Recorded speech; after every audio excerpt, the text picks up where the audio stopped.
બનાસકાંઠા જિલ્લાના વાવ ખાતે વાવ શ્વેતાંબર મૂર્તિપૂજક જૈન સંઘ દ્વારા દેવાધિદેવ શ્રી ગોડી પાર્શ્વનાથજીના લઈને 50 વર્ષ પૂર્ણ થતા અર્ધ શતાબ્દી મહોત્સવની ઉજવણી તારીખ 13મી મે 2024 થી 18મી મે 2024 સુધી વાવ ખાતે વિવિધ આકર્ષણો તેમજ ધજા ચડાવવામાં આવશે।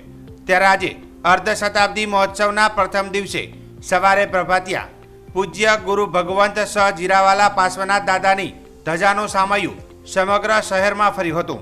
તેમજ પારસવાડી ખાતે મહેંદી રસમ સ્ટેજ પ્રોગ્રામ સહિત સંગીતની રમઝટ બોલાવી હતી। ઉલ્લેખનીય છે કે વાવ શ્રી ગોડી પાર્શ્વનાથ જિલ્લાલયના ઇતિહાસ વિશે વાત કરીએ તો ગોડી પાર્શ્વનાથ ભગવાનના પાટણથી કુણઘેર રૂણી રાધનપુર મોરવાડા સુઈગામથી ગોડી ધામ વર્તમાન પાકિસ્તાન પધારવાનો ઇતિહાસ છે। મેઘાશાહ કાજલશાહનો ઇતિહાસ પ્રભુ શાસનમાં ખૂબ પ્રસિદ્ધ છે। લગભગ 218 વર્ષ પહેલા પ્રભુ ફરી ગોડી ગામથી વાવ પધાર્યા અને ઐતિહાસિક કારણસર ગામની બહાર અને નાનકડા જિનાલયે પ્રભુને પ્રતિષ્ઠિત કર્યા હતા।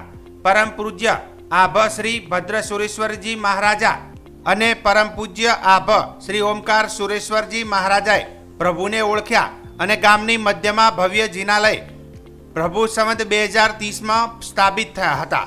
ત્યારથી જ પ્રભુ અહીં બિરાજે છે તેવું માનવામાં આવે છે।